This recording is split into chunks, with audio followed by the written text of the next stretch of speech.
Hello दोस्तों, कैसे हैं दोस्तों। इस वीडियो में आप लोग ये सीखेंगे, जैसे कि ये बड़ी मशीन है, इसको हम सिलाई कर रहे हैं तो सिलाई करते समय कपड़े को आगे बढ़ना चाहिए, लेकिन आगे नहीं बढ़ रहा है। तो इस वीडियो में आप लोग ये सीखेंगे कि अगर आप सिलाई करते समय अगर आपकी मशीन कपड़ा आगे ना बढ़े तो कैसे सही करना है, कैसे बनाना है। इस वीडियो में आप लोग यही सीखने वाले हैं। देखिए, बहुत सारे लोग क्या करते हैं, यहाँ से ये जो नंबर है, घड़ी है, लीवर है, यहाँ से ये टाका बढ़ाते हैं।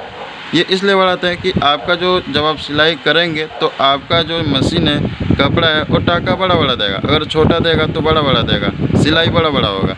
अगर आप इसको यहाँ से ऐसे बढ़ाते हैं तो लेकिन इसको बढ़ाने के बाद भी अगर आपकी मशीन कपड़ा आगे ना बढ़े, आगे सिलाई ना हो, सिलाई छोटा ही हो, एक ही जगह हो, तो उसको कैसे बनाएंगे, कैसे सही करेंगे, इस वीडियो में आप लोग यही सीखने वाले हैं। तो देखिए, सबसे पहले हम आपको क्या करेंगे, यहाँ पे कपड़े को लगा के सिल के दिखाते हैं कपड़ा आगे बढ़ रही है कि नहीं बढ़ रही है। तो यहाँ पे हम क्या करेंगे, इस तरह से, जैसे कि ये कपड़ा है, हमने इसमें धागा डाला हुआ है, इस तरह से ऐसे चलाना है इसको। ठीक है, हम इसको चला रहे हैं, ये मशीन चल रही है, और ये जो कपड़ा है ये आगे थोड़ा सा भी नहीं बढ़ रहा है। ठीक है, तो इसमें प्रॉब्लम यही है कि भाई अगर आपको ये मालूम नहीं है कैसे बनाना है, कैसे सही करना है।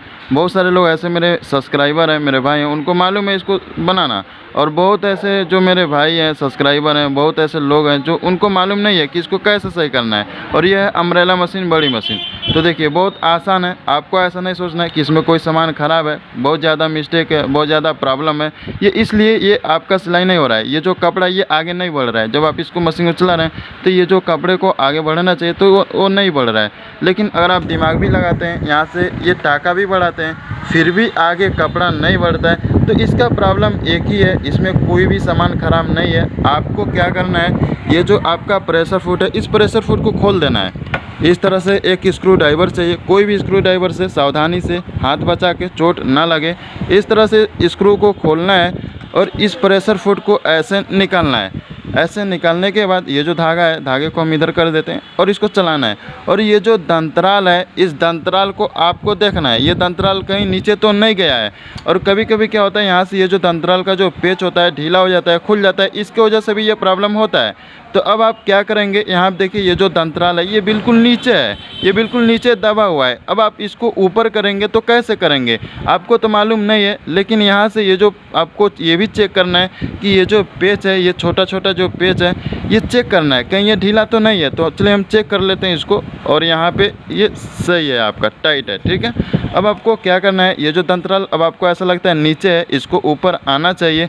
तो यहाँ से आप इसको देखिए, ये कितना नीचे है, ऐसे देखिए ध्यान से, बिल्कुल यहाँ देखिए, ये जो दंतराल है आपका नीचे, इसको थोड़ा सा ऊपर करना है। कैसे ऊपर करेंगे, मशीन को आपको ऐसे करना है।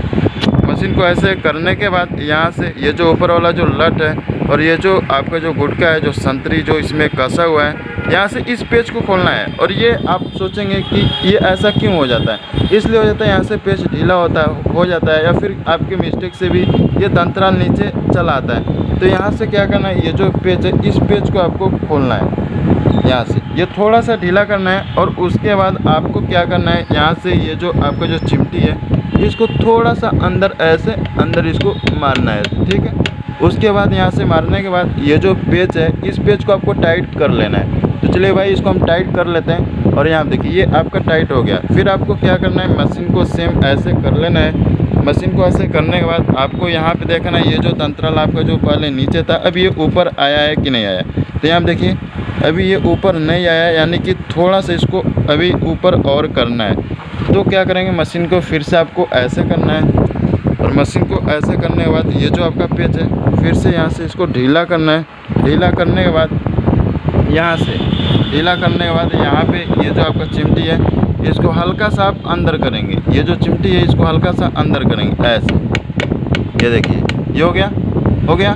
इसके बाद आपको क्या करना है, ये जो पेच है, सेम ऐसे इसको टाइट कर देना है। अब आपको इसमें दिमाग ये लगाना है कि ये जो आपका जो गुटका है, इसको ना ही इधर करना है ना ही इधर। अगर आप इसको ज़्यादा इधर कर रहे, लेफ़्ट राइट कर देते हैं, तो आपकी मशीन जाम चलेगी, आवाज़ करेगी। तो ये आपको सावधानी रखनी है।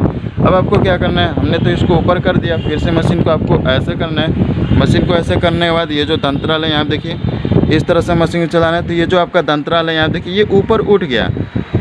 अब इसमें अब आपको क्या करना है, ये जो प्रेशर फुट को इसमें लगाना है, लेकिन उससे पहले ये आपको देखना है, ये जो अगर इस दंतराल को ज़्यादा ऊपर कर देते हैं तो इस प्लेट में टच करेगा, जब टच करेगा तो मशीन आवाज़ करेगी, जाम चलेगी। तो इसलिए इसको उतना ही आप ऊपर करिए कि जितना से कपड़ा ये खींच सके। तो चलिए इसमें हम क्या करते हैं, ये जो यहाँ से आपको ध्यान से देखना है, ये जो आपका दंतराल है ये कहीं ज़्यादा ऊपर तो नहीं आ गया है। तो यहाँ देखिए हमको ऐसा लगता है कि भाई पहले तो बहुत ज़्यादा नीचे था, लेकिन हमने अचानक से किया भी तो हमने बहुत ऊपर दंतराल को कर दिया। इसलिए आपको इसको थोड़ा सा नीचे अभी और करना है। हम इसलिए बार बार ये बता रहे हैं कि आपको ये मिस्टेक थोड़ा सा भी ना हो, ये बनाते समय, इसको सही करते समय। तो अब हम क्या करेंगे, यहाँ से ये जो आपका पेच है इसको थोड़ा सा फिर से हम ढीला करेंगे, और ढीला करने के बाद अब आप इसको कैसे नीचे करेंगे, आपको कुछ नहीं करना है, बहुत आसान है। स्क्रू ड्राइवर को ऐसे लगाइए इसके अंदर और इसको थोड़ा सा ऐसे ऐसे करिए, या फिर इस तरह से ऐसे इसको थोड़ा सा ऐसे करिए, ठीक है। यहाँ देखिए हो गया। अब आपको सेम ये जो पेच है, यहाँ से आपको पेच को नहीं बोलना है, इस पेच को आपको टाइट कर देना है, ठीक है। ये देखिए हो गया, टाइट हो गया। अब आपको मशीन को सेम ऐसे करना है, मशीन को ऐसे करना है, और फिर से यहाँ से आपको दंतराल का सेटिंग देखना है। यहाँ देखिए अभी ये आपका बिल्कुल सही है। अगर आपको लगता है कि अभी भी ज़्यादा ऊपर है, तो जैसे हमने इसको सही किया है, नीचे किया है, सेम ऐसे पेच को खोल के आप इसको नीचे कर दीजिए। चलिए ये तो हो गया। इसमें अब हम क्या करते हैं, ये जो आपका प्रेशर फुट है इसमें कोई भी प्रॉब्लम नहीं है, ठीक है, क्योंकि ये जो दंतराल से प्रॉब्लम था, तो आपको प्रेशर फुट जैसे हमने खोला हुआ था सेम ऐसे इसको आसानी से ऐसे कस देना है, इस तरह से कसना है। ये जो इसको नीचे करके स्क्रू ड्राइवर से इसको बिल्कुल ये जो पेच है इसको टाइट कर देना है। हो गया। अब इसको हम चला रहे हैं। यहाँ देखिए ये जो आपका प्रेशर फुट है अब ये ऐसे उठ रहा है, मतलब ऐसे काम कर रहा है। अब हम इस कपड़े को लगा के ऐसे चलाते हैं, तो अब ये जो आपका जो मशीन है अब ये कपड़ा खींचेगी इस तरह से। यहाँ देखिए पहले ये नहीं खींच रही थी कपड़ा, और अब ये कपड़ा खींच रही है। अब यहाँ से आप चाहें टाका कितना भी छोटा कर लीजिए, छोटा करेंगे तो भी खींचेगी, बड़ा करेंगे तो भी खींचेगी, ठीक है। यहाँ से देखिए एक पे करते हैं, और उसके बाद यहाँ से मशीन को हम चलाते हैं, तो भी ये आपका कपड़ा ये खींच रही है, ठीक है। पहले इसमें ये प्रॉब्लम था कि कपड़ा नहीं खींच रहा था, अब आपने सीख लिया कैसे इसको सही करना है, कैसे बनाना है। अगर ये दंतराल नीचे चला जाए तो इस तरह से बनाइए, ऐसा कुछ नहीं है जो आप लोगों से ना हो। ये हो गया। अगर आपको ये वीडियो, ये जानकारी अच्छी लगती है तो वीडियो को लाइक कर सकते हैं। जो लोग नए चैनल को सब्सक्राइब कर सकते हैं सिलाई मशीन से रिलेटेड हर एक वीडियो देखने के लिए, सीखने के लिए। और ये जो इस मशीन में जो प्रॉब्लम था ये सही हो चुका है, लेकिन इसमें एक चीज़ और सीखना है, जैसे कि इस तरह से हमने आपको बताया। देखिए बहुत सारे लोग ये होते हैं वीडियो तो देखते हैं लेकिन वो बना नहीं पाते हैं, वो सही नहीं कर पाते हैं, इसलिए क्योंकि वो बिल्कुल ध्यान से वीडियो नहीं देखते हैं। वीडियो को दो तीन बार 4 बार रिपीट करके देखिए, तभी आपको अच्छे से समझ में आएगा। क्योंकि ऐसा कोई कमी नहीं है जो हम ये बनाते समय आपको नहीं बताते हैं, सब कुछ बताते हैं, जो भी प्रॉब्लम आता है सब कुछ हम बताते हैं। तो इस तरह से आप लोग बहुत आसानी से सही कर सकते हैं, बना सकते हैं। ये हो गया।